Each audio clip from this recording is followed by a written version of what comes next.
નમસ્કાર સાથી મિત્રો, હું છું આપની નિમિષા ખૂંટ, આમ આદમી પાર્ટી ગુજરાત. અને મેં વાત કરી હતી તમને કે ગોંડલના જે રોડ સાફ કરવાના મશીન છે, રોડ સ્વીપિંગ મશીન જેને કહીએ આપણે અંગ્રેજીમાં, તો મશીનની હાલત તમે જોશો તો તમને થોડી વાર એમ થઈ જશે, વાહ રે વાહ ગોંડલ નગરપાલિકા. પહેલાં તમને જગ્યા દેખાડ દઉં હું ક્યાં છું. હું હાલ છું ગોંડલનો ટાઉન હોલ છે, અને ટાઉન હોલની પાછળ બહુ સરસ ભગવતસિંહજી મહારાજના બનાવેલી બાંધકામવાળી આ સરસ મજાની જો આ નદી છે, બરાબર. આ કેટલો વર્ષો જૂનો આ પુલ છે ગોંડલનો. સામેના એરિયાને ભગવત પરાગ તરીકે, ઉપલા કાંઠા તરીકે ગણાય છે. જો હજી જૂનવાણી એરિયા છે. સાથી મિત્રો બતાવી દો, આ જે વ્હાઇટ કલરનું મકાન છે, જે તે સમયે આ મકાનમાં મારા દાદા, મોટા બાપુજી અને હું પણ લગભગ 2-3 વર્ષ તો આ મકાનમાં રહીશ. એટલે આ અમારું જૂનું મકાન છે. એક નાની એવી મારી પર્સનલ લાગણી જોડાયેલી હતી, એટલે તમને કોલમાં, આમાં વિડીયો કોલમાં, લાઈવમાં ખાલી જાણકારી આપી. પણ આજનો આપણો મુદ્દો કે આ જો, આ તો હું તમને આ આજનો મુદ્દો છે જ નહીં આપણો, પણ છતાંય જો આટલો સરસ ટાઉન હોલ ગોંડલનો બનાવ્યો છે. અને આ જો ટાઉન હોલની પાછળ આ પરિસ્થિતિ જો, બરાબર. અહીંયા એ લોકો ઈચ્છે તો સરસ મજાના બાકડા રાખી શકે, સિમેન્ટના કુંડિયા મૂકી શકે, અથવા તો અહીંયા એવું કંઈક ક્યારા જેવું કરી અને ખુરશી બુરશી ગોઠવી, અથવા તો સરસ મજાનું પાર્કિંગ કાંઈ પણ કરી શકાય. પણ આટલી ગંધારી જગ્યા. પણ હવે આપણા મેઇન મુદ્દા ઉપર આવીએ.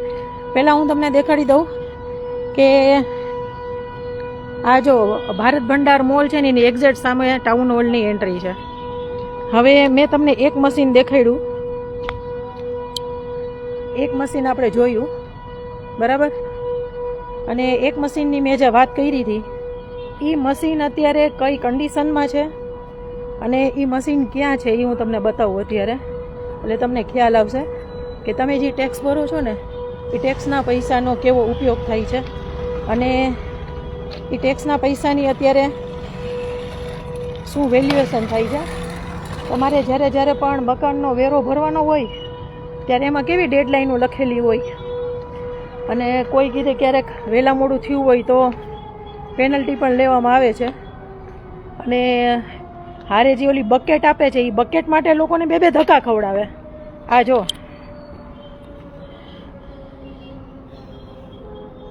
આપણે લગ્નમાં દાગીના કરાવ્યા હોય, પછી કબાટના ખાનામાં મૂકવાના હોય, અથવા તો લોકરમાં મૂકવા હોય, તો ખબર છે આપણી પાસે લાલ, લીલું, પીળું એવા રૂમાલ હોય ને, મલમલ હોય ને, કપડાં હોય ને, બાઈઓ એમાં વીંટીને મૂકે. આ જો આપણી નગરપાલિકાએ, ગોંડલ નગરપાલિકાએ આ મશીનને આવી સરસ રીતે મૂક્યું છે. હું તમારી નજર સામે જ આ મશીન અત્યારે, આપણે ઉદ્ઘાટન તો આપણા ભાગમાં આવ્યું નથી, પણ રિકન્સ્ટ્રક્શન કરીએ આપણે. અત્યાર સુધી રિકન્સ્ટ્રક્શન જે ક્રિમિનલ લોકો હોય એને કંઈક ક્રાઇમ કર્યા હોય એનું થતું હોય, પણ હવે સ્વીપિંગ મશીનને બિચારાને ડેડ કરી નાખ્યું છે આ લોકોએ. એટલે આપણે હવે સ્વીપિંગ મશીનનું રિકન્સ્ટ્રક્શન કરવું પડશે. માથે આ મૂકેલા છે બ્લોક સરસ મજાના. સાથી મિત્રો, મારા ભાગમાં આવા ઉદ્ઘાટન છે, એટલે આપણે આવા ઉદ્ઘાટન કરીએ. બીજું શું, આમ જુઓ તમે, સરસ ઢાંકીને રાખ્યું છે રોડ સ્વીપિંગ મશીન, બરાબર. આ રાખી મૂકવાની વસ્તુ એ છે ઢાંકીને, જોઈ લ્યો. હવે આ જેટલું હું કપડું આખું તમને દેખાડવા માટે ઊંચું કરીશ ને, એટલું પાછું મારે આ કપડાને ઢાંકવા માટે મહેનત કરવી પડશે. એટલે હું તમને ખાલી દેખાડી દઉં કે ગોંડલ ટાઉન હોલની પાછળનો ભાગ તમે આખો રાઉન્ડ ફરીને આવો, અને બીજી આ બધી સામગ્રી અહીં પડી છે, બરાબર. આ જોઈ લો એક્ઝેક્ટ લોકેશન.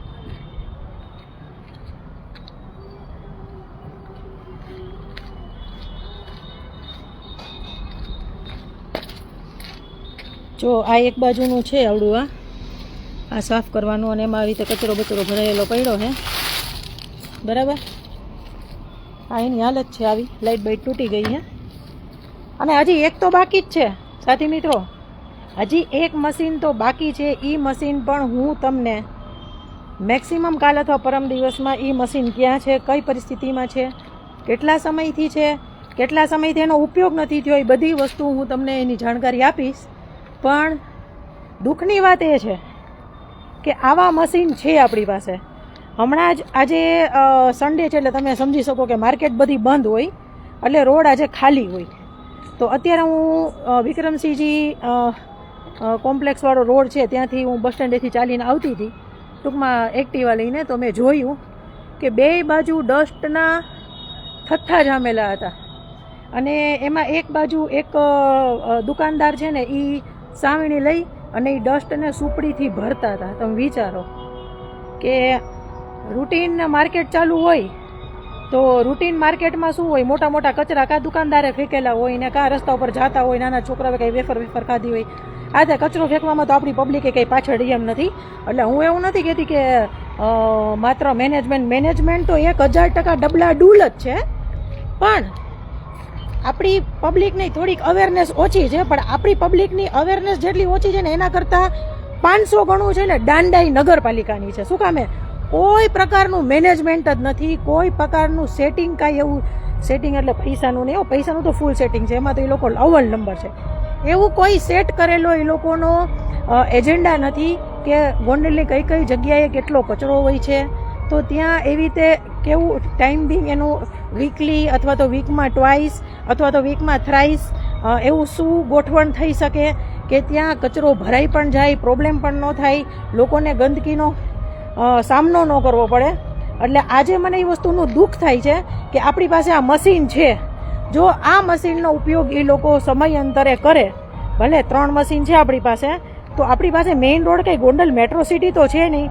ગોંડલમાં ગણીને college ચોકવાળો road, jail ચોકવાળો road, Handiya પુલવાળો, ઓલો ઝીકઝેક નાગ પુલ, સાપ પુલવાળો રોડ, બરાબર. ગુંદાળા રોડ તો અત્યારે બંધ છે, બરાબર.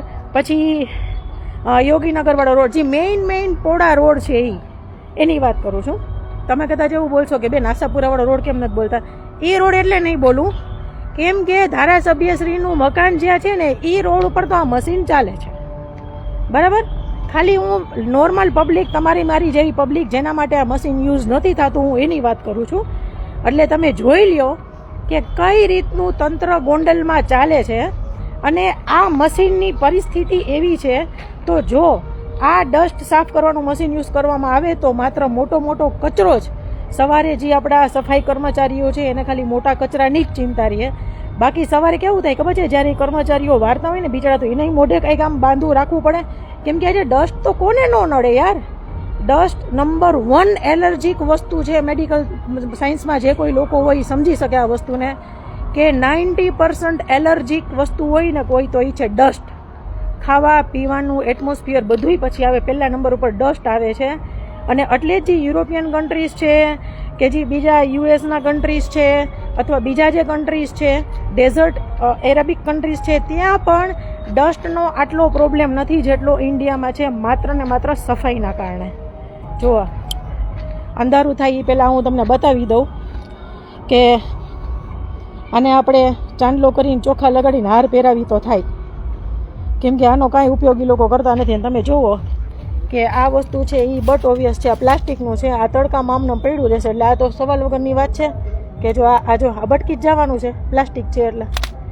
જો અને હજી એક મશીન છે. પહેલાં તો દુઃખની વાત એ છે કે કોઈ વસ્તુ આવી રીતે ઢાંકી ઢૂકીને એવી જગ્યાએ રાખી દીધી છે કે હાલો નરટી મટી. જે વસ્તુનો ઉપયોગ કરવાનો છે પબ્લિક માટે અને તમારો ઉપયોગ નહોતો કરવો તો તમે પબ્લિકના પૈસા આમાં શું કામ વાપરા? બરાબર. તમારી પાસે જો આને એક્સેસ કરવા માટેનો સ્ટાફ નહોતો, એક્સેસ કરવા માટેનો સમય નહોતો, અને એક્સેસ કરવા માટેનું તમને એવું લાગતું હતું કે ગોંડલ બહુ ચોખ્ખું છે, તમારે આ નથી યુઝ કરવું, તો પછી તમે આનો ખર્ચો શું કામ કર્યો? અને હવે ખર્ચો તમે કર્યો છે તો હવે તમને ગમે કે ન ગમે, આ તમારી ડ્યુટી છે કે તમે પબ્લિકના ટેક્સથી કાંઈ વસ્તુ લ્યો છો તો તમે એનો યુઝ કરો. આજે આપણે ઘરમાં નાનું બાળક હોય એને આપણી પાસે કાંઈ પણ એવી વસ્તુ લેવડાવી હોય ને ઘરમાં કે મને આ લેવું છે, પછી જો એ બાળક થોડાક દિવસ પછી રમકડું હોય કે પેન્સિલ બોક્સ હોય, કાંઈ પણ હોય, યુઝ ના કરે ને તો આપણે એમ કહીએ કાં લેવા ટાઈમે તો લોહી પી ગયો, તો હવે કેમ નથી લેતો? વાપરતો આને, વાપર હાલ, ગમે કે ન ગમે થોડાક દિવસ વાપર, પૈસા તો વસૂલ થવા જોઈએ ને. આવી લાઈન આપણે બોલી. ઇવન આપણે કપડાં પણ લેવા જઈએ ને, કપડાં પણ, તો જો એ કપડાં આપણે મોંઘા લીધા હોય તો આપણે ન ગમે તો આપણે ઘરમાં પહેરી નાખીએ કપડાને, પણ આપણે એની પાછળનો તાત્પર્ય એ છે કે આપણે ક્યાંય ખર્ચ કર્યો છે તો એ ખર્ચ એટલીસ્ટ વસૂલ થાય એટલું તો આપણે, સોરી ફ્રેન્ડ્સ અહીંયા ડસ્ટ છે થોડું, એ વસૂલ થાય એટલું તો આપણે એનો યુઝ કરીએ. શું કામે? આપણે 90% ગોંડલમાં અહીંયા મિડલ ક્લાસ છે, લોઅર મિડલ ક્લાસ છે, મેક્સિમમ ટેક્સ એનો આવે છે, બરાબર? તો આજે ગોંડલની આ પરિસ્થિતિ છે. તમે વિચાર કરો, ગોંડલમાં સારા સ્થળ, સારી જગ્યાઓ, અરે હું એમ કહું છું આ ડસ્ટનું મશીન જો ખાલી અહીંયા વાપરે ને, આમ જો ખાલી અહીંયા વાપરે ને, આ મોટો મોટો કચરો ઉપાડીને, તો હવે અહીંયા તો કોઈ એવી જગ્યા છે નહીં કે ક્યાંયથી ધૂળ ઉડીને અહીંયા આવી જાય, કેમ કે જો અહીંયા પાછળ નદી છે, બરાબર? અહીંયા નદી છે અને આ જગ્યા છે ને દૂર દૂર સુધી ક્યાંય ધૂળવાળા કોઈ રસ્તામાં કનેક્શન નથી, કેમ કે આ બ્લોક ફિટિંગ કરેલું ટાઉન હોલનો પછવાડો છે, એકદમ સરસ, બરાબર? હવે જો માત્ર અહીંયા મોટો મોટો કચરો લઈને આ જ ડસ્ટના મશીનથી ટોટલ ડસ્ટિંગ અહીંયા કરવામાં આવે ને તો આ ચોખ્ખું ચણાકા ગ્રાઉન્ડ થઈ જાય, બરાબર?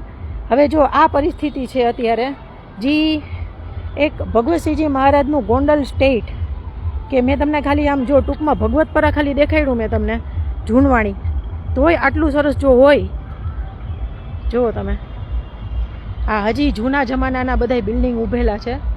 આ ખાલી પુલ તમે જુઓ અને તમને આશ્ચર્ય થશે કે આ જે લાઇટ ચાલુ છે ને, એ જે થાંભલા છે ને, એ જૂના જમાનાના ભગવતસિંહજી મહારાજના લોખંડના થાંભલા છે. જો આ લોખંડના થાંભલા છે નીચે, જો એનો શેપ જુઓ તમે. આવો જ શેપ તમે યુકેમાં, લંડનમાં એની સ્ટ્રીટ્સના લાઇટિંગના તમને જોવા મળે, બરાબર? આટલું સરસ આ ગોંડલ છે. સાથી મિત્રો, 2 મશીન આપણે જોયા અને બંને બંધ અવસ્થામાં હતા. હવે આપણે ત્રીજું મશીન જોવાનું છે. એ ત્રીજું મશીન ક્યાં છે એ મને ખબર છે, પણ હું વેઇટ કરું છું કે એ ત્રીજા મશીન માટે હું લાઈવ કરીને તમને બતાડીશ કે એ ત્રીજું મશીન ક્યાં છે. તો આજે હું તમારો વધારે સમય હવે નહીં લઉં. મારો ખાસ એ જ છે કે ગોંડલના લોકોના ટેક્સના પૈસાની શું શું વસ્તુ ખરીદવામાં આવે છે, ખરીદ્યા પછી એનું ઉદ્ઘાટન કરવામાં આવે છે, લોકોને ખોટું દેખાડવામાં આવે છે કે જો મેં ગોંડલની કેટલી ચિંતા કરી છે, મારી પાસે તો રોડ ડસ્ટિંગ મશીન છે, રોડ સ્વીપિંગ મશીન છે, આમ છે તેમ છે, પણ એનો ઉપયોગ કેટલો થાય છે અને તમે પોતે પણ રોડ ઉપર નીકળો ત્યારે ધૂળ ઉડતી હશે તો તમે જોઈ લેજો કેટલો ઉપયોગ થાય છે. ઓકે, જય જય ગરવી ગુજરાત, ભારત માતા કી જય, જય હિન્દ.